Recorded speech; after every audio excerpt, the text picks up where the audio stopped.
Did you know that Senegal is one of the youngest countries in the world, with nearly half of its population under the age of 19? That means the future is wide open. But it also depends on how we choose to invest in women and children today. Across West Africa, like in many parts of the world, cultural and gender systems have historically shaped who has access to education, resources, and opportunity, but those same challenges are also where the solutions begin. That's why today's guest inspires me so much. I'm sitting down with Amy Seck, the founder of the Senegal Foundation, a nonprofit dedicated to empowering women and children through education, health, wellness, and community-led initiatives. What started as a response to the everyday realities women face has grown into a blueprint for how one idea, one person, can spark change across communities. In this conversation, we're going to unpack the moment she knew she had to act, the obstacles she faced, building a nonprofit from scratch, and her vision for the next generation. And if you're a young person in the diaspora wondering how to invest back home but do not know where to start, this episode will give you both the inspiration and the roadmap you need. So let's get into it. A lot of us in the diaspora feel the pull to do something for our communities back home, but we feel like we have to wait for the quote unquote perfect moment, myself included. And honestly, many of my listeners are in that space right now. They care, but they don't know when or how to take the leap. For you, there was a point where it stopped being optional and became a non-negotiable. Can you take us back to that moment? What you saw, what you felt, and the decision that led you to create the Senegal Foundation?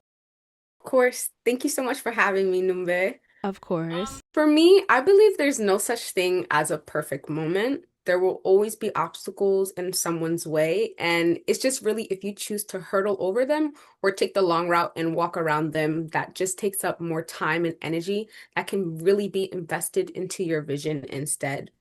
And it was actually during COVID when lockdown was lightening up. I was actually on a Clubhouse app, and at the time, I was there every day. I was talking to groups of young Senegalese people who were scattered all over around the diaspora, and we always had a common denominator that we wanted to take action and give back to our community.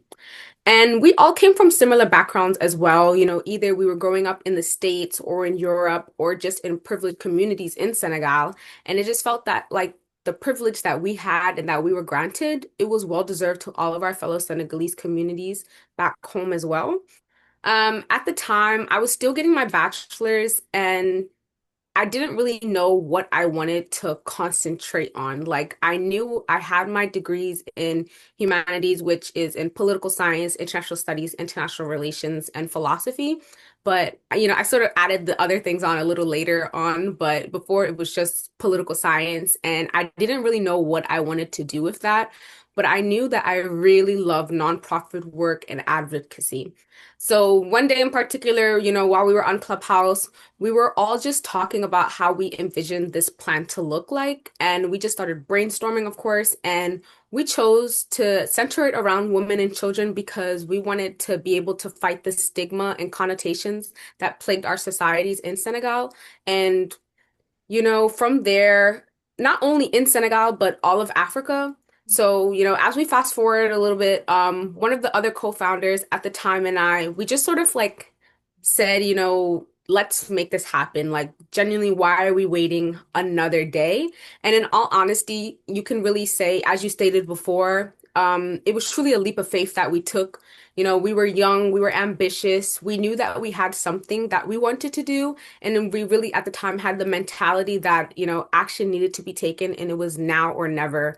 So that's really how Senegal Foundation was born, a group of young kids that were on Clubhouse in COVID that wanted to make a change in their community. That is so beautiful. I feel like so many amazing things and like not so great things, but a lot of amazing things have come out of COVID. And it's just so crazy that during a time period where we were all super isolated, we found ways to connect and not only connect, but find ways to connect abroad as well. I think it was a time period where we were all looking for connection in any space. And I'm really like, it really warms my heart that you took that time to figure out how to help people back home, especially when a lot of us needed help here already in the sense that like we were all struggling and things of that sort. But no, I appreciate you for that answer. Now I want to get into the specifics of the Senegal Foundation so that our listeners can really picture like what it is that you do. So your mission statement that you had sent over to me talks about empowering women and children through education, health, and wellness support. capacity building, and community led development. Now, for someone hearing about your work for the first time, can you walk us through what that actually looks like on the ground? And what are like the kinds of initiatives you lead and the impact you are trying to work towards? Of course. So, as I sort of break down each one that you said, I think one of the most important ones is education. And, as me and you both know, growing up here in the States, education is so important. Like they consistently tell you, you really cannot achieve much if you don't put yourself out there, if you're not educated, if you don't have degrees. And unfortunately, that's really the reality that we live in this day and age. So, for us, education has a lot to do with the youth and the children part of SNGL. And, these are the leaders of the future, quite literally. So every child really deserves the opportunity to go to school, to get a chance to invest in themselves and have someone believe in them that they can be more than what society wants them to be. And, I really thank my dad so much for like pushing that stigma on me of, you need to go to school, you need to go to school, you need to have an education because like I feel like I wouldn't be as ambitious as I was if I really didn't have that support system. So it's really unfortunate that a lot of people don't have the same opportunities. So that's why we want to be able to give back to our community in that sense of making sure that, every child has an education. When it comes to really the health and wellness part of it, it focuses on women's care, especially in menstruation and the reproductive system. And it's really stigmatized and people don't talk about it as much in Senegal as it needs to be, especially people in vulnerable communities where they're really in unhygienic situations. So whether it be women on the street, women in prisons, or young girls as well who are just, getting their period for the first time and not knowing what's going on or the changes happening to their bodies, it's really important that, to loop it back to education, that they're educated about these things because it really truly affects their everyday life.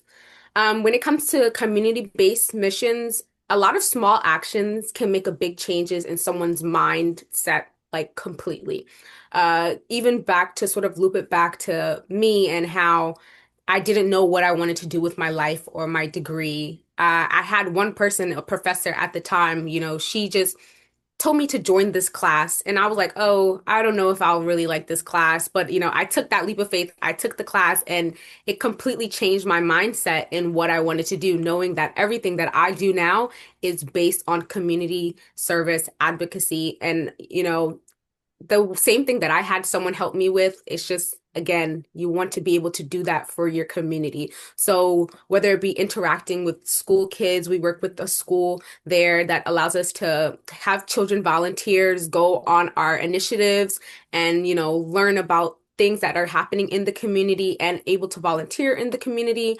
We work with young dadas as well, and allowing kids to really have that opportunity and freedom to be kids. And we have a lot of projects that we do, like field trips, arts, like sip and paint for the kids, arts and craft, to allow them to feel as they are a kid again, especially when it comes to talibas in Senegal, where many of them have to, forcefully go outside and are begging for, money or food and just to bring it back to the dadas. And, this allows them to really feel like, that they're seen and that they are a kid and to be treated like a kid as well.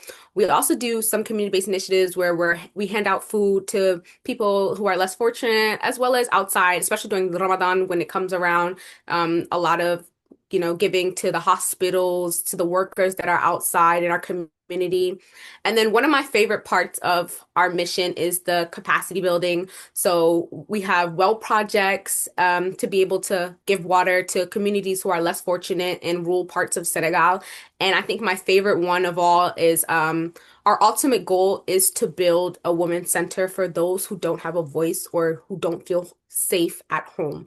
I think this community center that we want to, inshallah, build one day for SNGL is, to give women the space and children as well, that space to feel like, they are included, they are wanted, and, that they have a support system behind them. Yeah. No, that is beautiful. And, thank you to Tonto Sek and, that professor for pushing you. I really think it's so important that it's the people who are around you that, really push these things. And I'm glad that you were not only to recognize that for yourself, but to give it to other people as well. I think that's a really brave thing to do. I feel like in a society nowadays where there's a lot of like, gatekeeping culture, people don't want to be, helping each other out. But no, that's not what this world is for, honestly. Really No not. one would have If you had, don't have yeah. someone there, it really can mess you up in all the wrong types of ways. Yeah, you are who you hang around with and who you surround yourself with. It's so important to be with people who are allowing you to become better versions of yourself, even if they're saying things that you don't like. I think that's still a good person to have around because then that tells you something about yourself. Why don't you like what they're telling you? Where is this dislike coming from? Like evaluate and look at yourself in the mirror and all of those things. Now, you touched upon two things that I think are going to lead into my third question about the talibe and daras. Now, everyone who's watching, we all are African, but not every single one of us are Senegalese. So they might not know what that is. But I guess my third question was, I would like for you to go into depth with that, but from my understanding as well, I know that behind every nonprofit, there is literally a reason it had to exist in the first place. Like any business that has ever gone up in a certain area, there's a reason it had to go up in a certain place. It's addressing a certain issue, fixing a certain problem.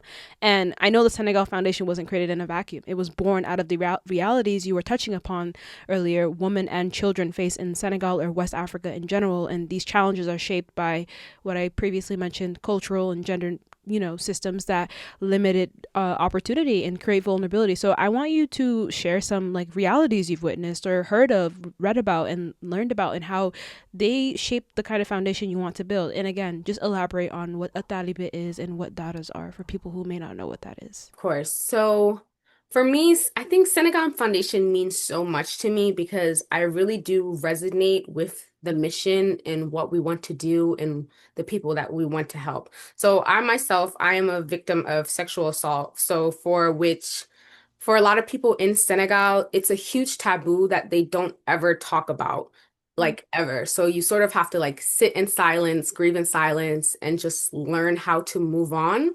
And Senegal has this thing of moon culture.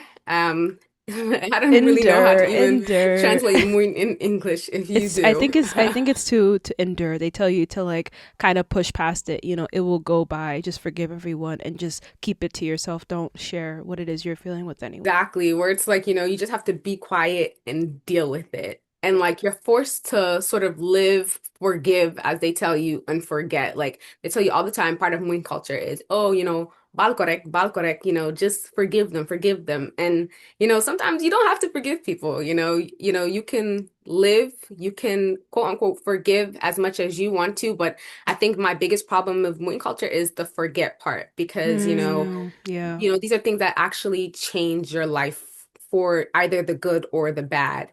And it's really not fair. And so for me, it was like really unacceptable, this culture that we have in Senegal, and that it really takes away people and victims' voices and their ability to be heard and to understand what they're going through.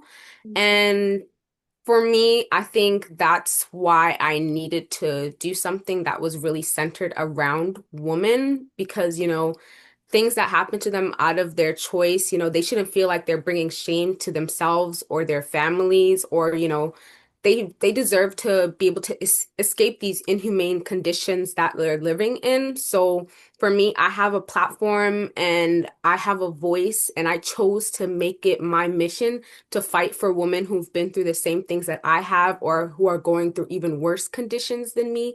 And, really together, I just want to be able to, fight with other women this battle that we're all going through. And, because it can be the hardest times in their lives. So that's why we do a lot of initiatives where we work with women in prisons who their stories just touch us so much. And it's just, it hurts to know that these are like everyday realities that they are going through, especially women on the streets as well, where you ask them and you speak to them, sort of how did these conditions happen? And a large time it's coming from the abuse that they faced in their families and speaking up and having a voice to the point where, they're kicked out, they're forced to, work in these inhumane conditions and do things to provide for themselves that, make them end up on the streets or make them end up in prison when reality, all they needed was someone to really listen to them, believe them, and help them through the things that they're going through.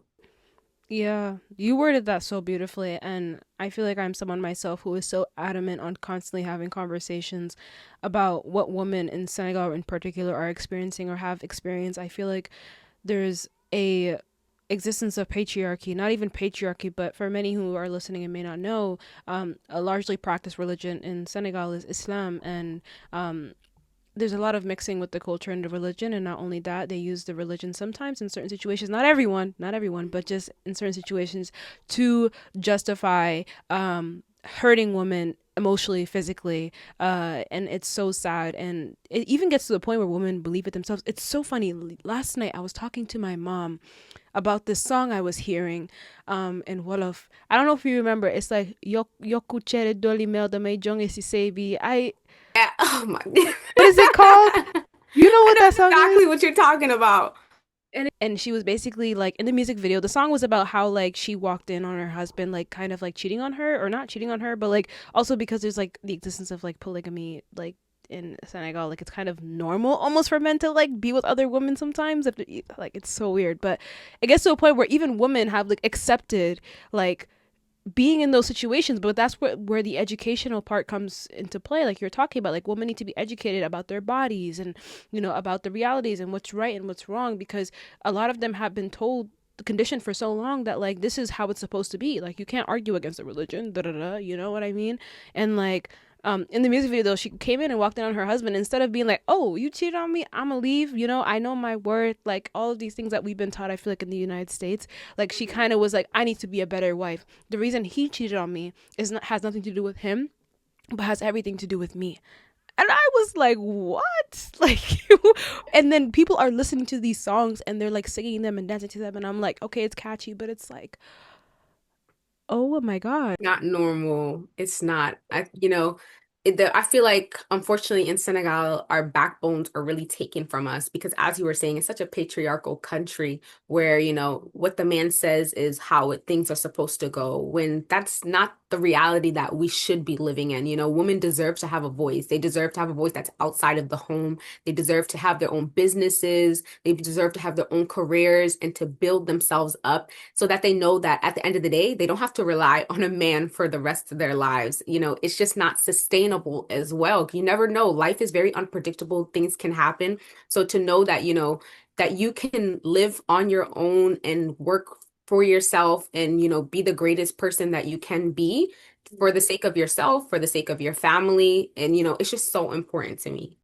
No, it is. It's very important to me as well, and I'm so glad you were able to recognize that, and you're doing as much as you can right now with your nonprofit. It's like something that is really needed, I think, right now in this moment in time in Senegal. Now, I want to move on to my next question. So, one thing I really want my audience to understand is that recognizing a problem for anything happening in the world is just one step when it comes to like wanting to build a solution, but actually building something to respond to that problem is a whole different challenge. So, a lot of people in the diaspora, like they stop at the idea stage because the execution can just feel so overwhelming. Once you recognize those realities and decided the Senegal Foundation had to exist, what did the steps look like for you? Like, can you walk us through how you got it off the ground and what you learned about yourself in the process?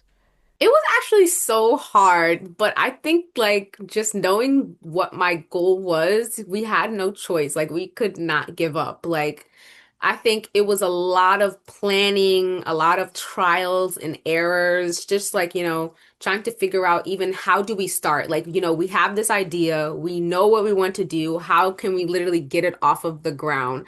And, I'm just so grateful for the team that I have and all the people from start to finish, like who has helped us build Senegal Foundation into what it is today.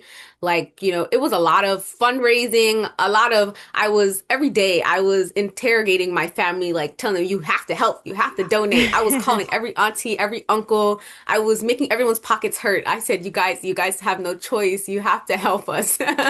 And like, that's really what it was. Because at the time, we didn't really know how to fundraise. We didn't know how to really get the message across. I think social media helped us a lot as well, building the platform that we had, using the voices that we had, the networking and the connections, being able to see other people as well. Like, I think one foundation that I really, and one person as well who really inspires me. Her name is Rabi, and she owns Teach for Senegal.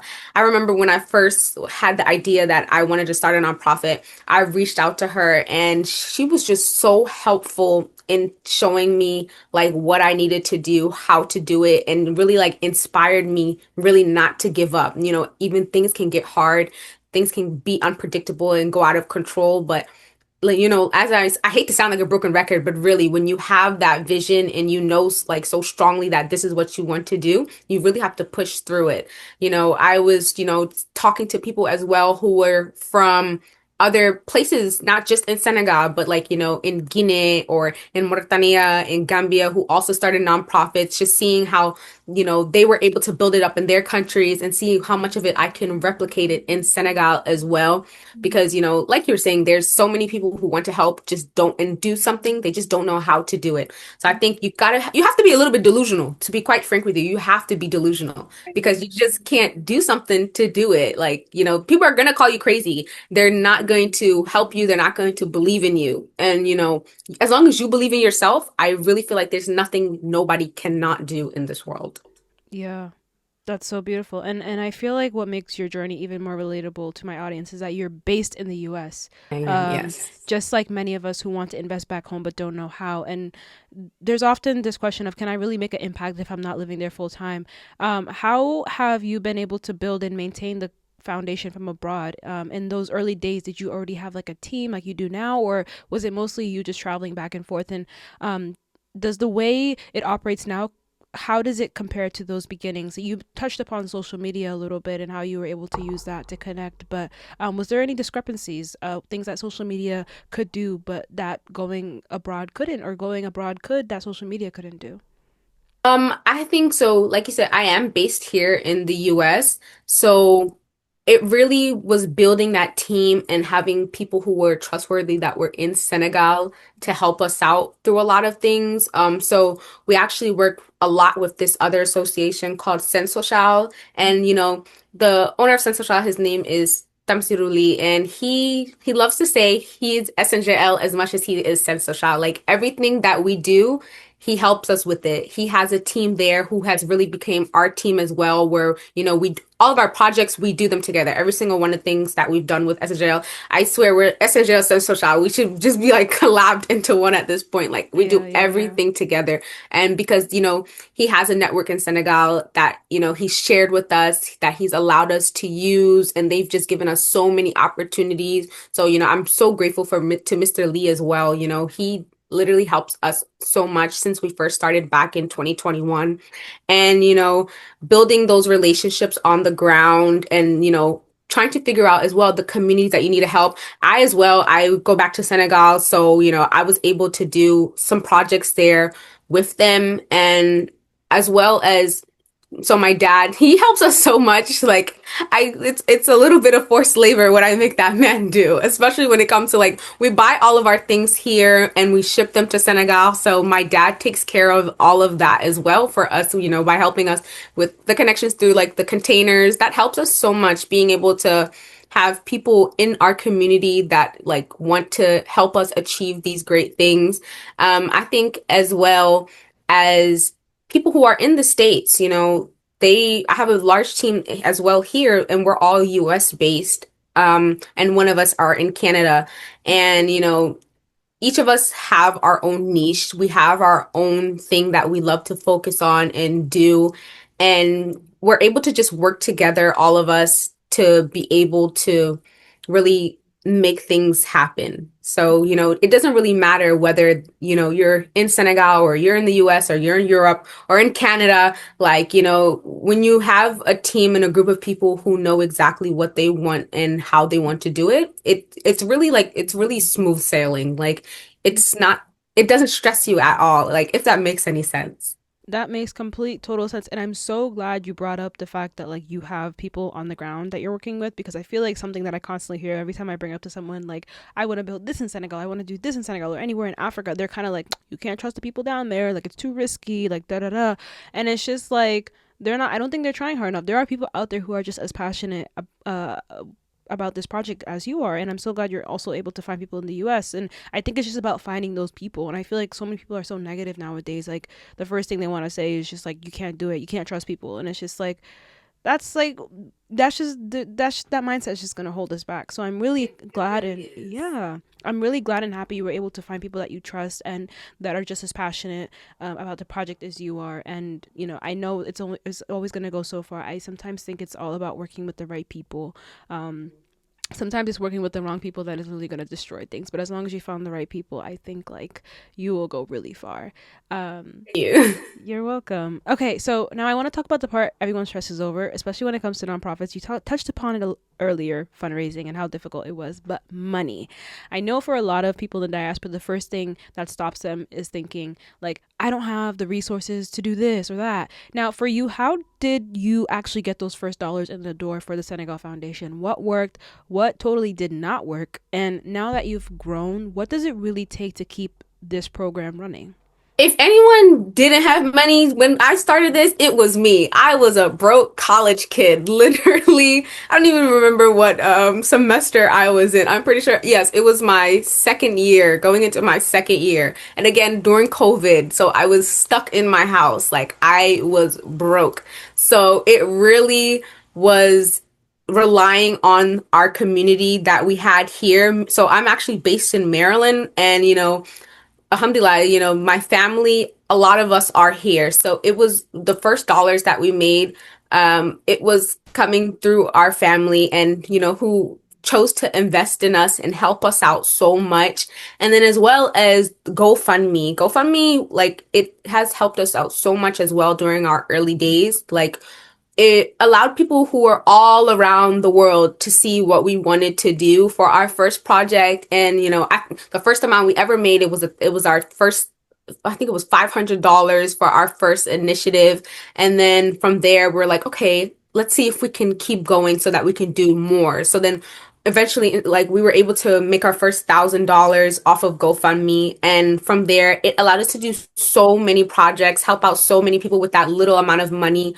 Our first project we did was PPE care packages because it was going during COVID. So these care packages had masks, hand sanitizers, sanitary products, and we were able to distribute them to the women in prisons, which was, I think from there, that first time we did that, we saw like this vulnerable community and knew like this is something we consistently wanted to help. And especially with these people, the women that were in the prisons. So these are like, we've done that project, the PPE care package, I believe like four more times past that one time, like the first time we've done it.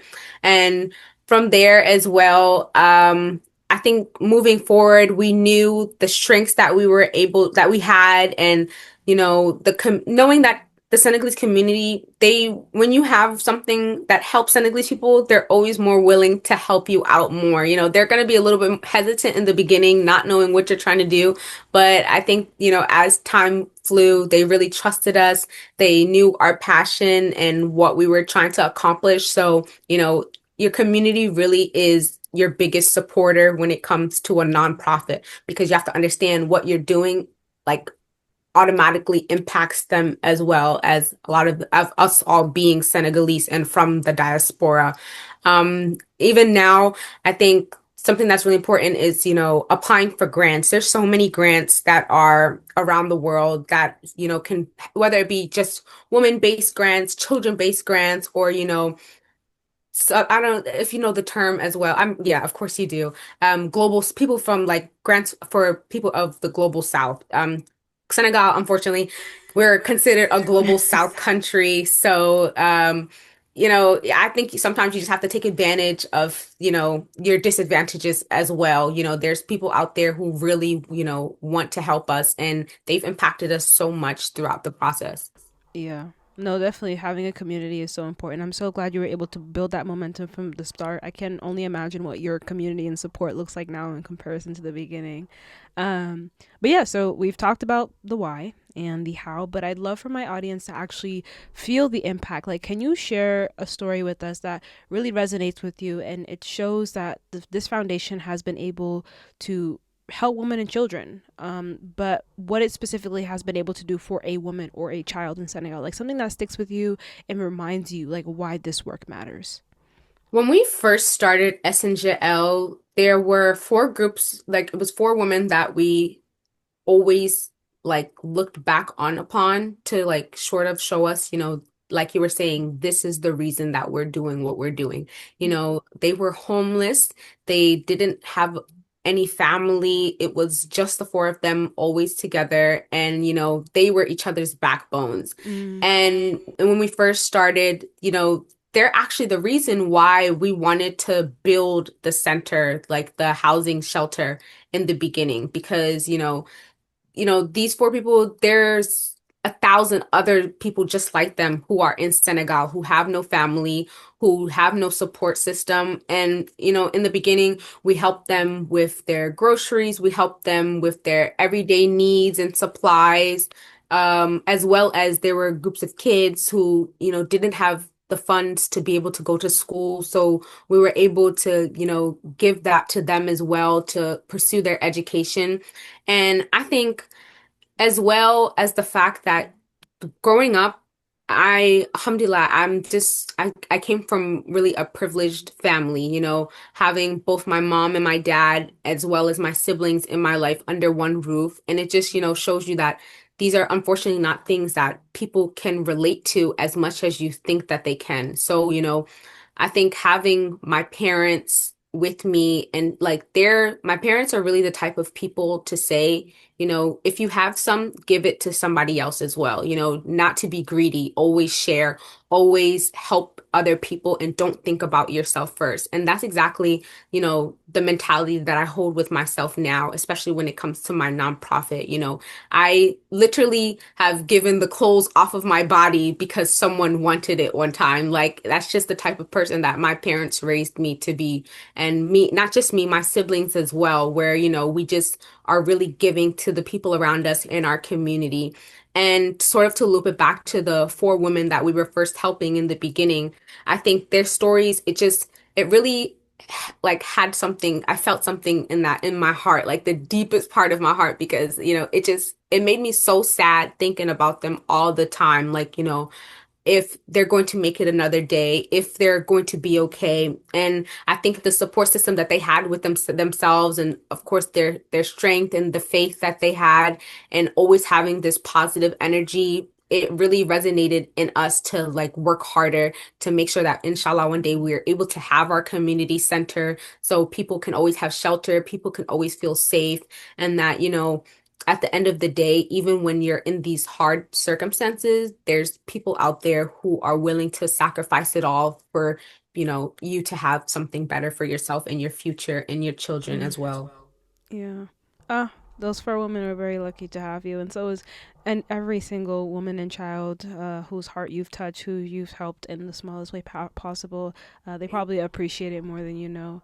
Um, Now, I want to close with something really practical for my audience. You touched upon it earlier with like grants and GoFundMe, but I know a lot of them are listening and thinking, I'd love to do something, but I don't know where to start. So let's say someone is like 24 years old, they've got maybe like 500 to 2K to put towards an idea, but they don't have a network. Maybe they don't have a clear roadmap. What advice would you give them for the first like few months they start, or the first week?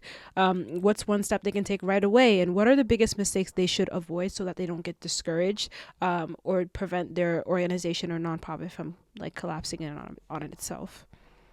I think starting small before thinking big.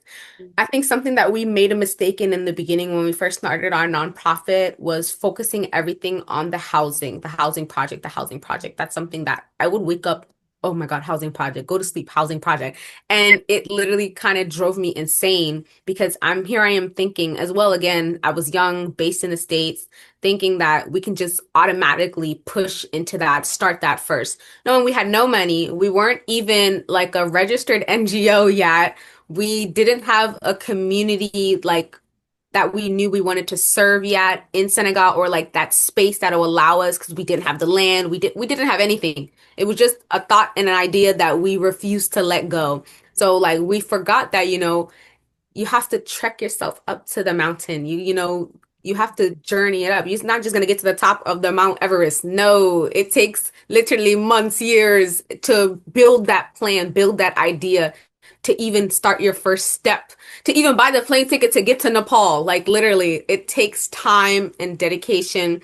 And I think that's one advice is like being able to know that baby steps, as much as you might not want to do it or feel like, that's holding you back. No, it's literally the best thing that someone can do is knowing that, you know, you have to really plan things out. You have to know the mission, build the community, build the foundation, literally like build the foundation on the ground before you're able to really push towards anything. And I think us being able to have these small initiatives that we've done, we've been able to, you know, allow so many resources into our foundation, so many people. And so now where we have, of course, the end of the day, we still want to be able to build the community center. But before we can do that, we have to build the community itself. And so I think that's something that I wish a lot of people understood. And despite how much money you have, you know, you can really do so much with so little as well. We started off with our first donation when we only had $400. With those $400, we were able to help so many people during that time, give out so much food, build the PPE care packages, help the core group of women. And it just allowed us to keep building, keep growing, and really expand our mission. And now we have so many great ideas and plans that we have for SNGL that, as something that we wish we knew is the baby steps. If we took the baby steps in the beginning, things probably would have went a lot smoother and differently. But alhamdulillah, at the end of the day, everything's for a reason, and we are who we are, where we are right now for that reason. What I hope you take from this conversation is simple. Building change back home does not start with being wealthy, connected, or having it all figured out. It starts with caring enough to act. The Senegal Foundation was born out of seeing injustice and refusing to stay silent. And that's a blueprint all of us can follow in our own way. If you're listening and you ever thought, I want to go back, but I don't know how, let this be a reminder. Your voice, your creativity, your $500, they all matter. The next generation in Senegal doesn't need saviors. They need partners. They need us to invest with intention and community at the center. So wherever you are, whether you're in Boston, Paris, New York, or Dakar, the question isn't if you can contribute. It's how will you start?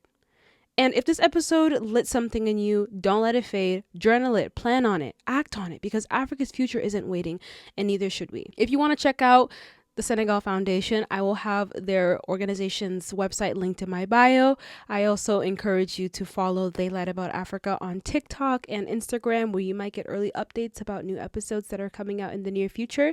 And if you are someone who was inspired by this podcast, or you're an owner of an organization or is doing something or creating something that is Africa based, inspired by Africa, for Africans, by Africans, my email is theyliedaboutafrica@gmail.com, or you can send me a message on TikTok or send me a message on Instagram, but I think the email is the best way to reach me. And if you are someone who's an inspiring entrepreneur, you want to build something that's inspired by the continent or where you're from, or you want to build something on the ground, make sure you stay tuned. I will have a lot more interviews coming out with people who are doing amazing things, so you can get inspired and you can get to working. All right, that is all that I have for you today. Until next week.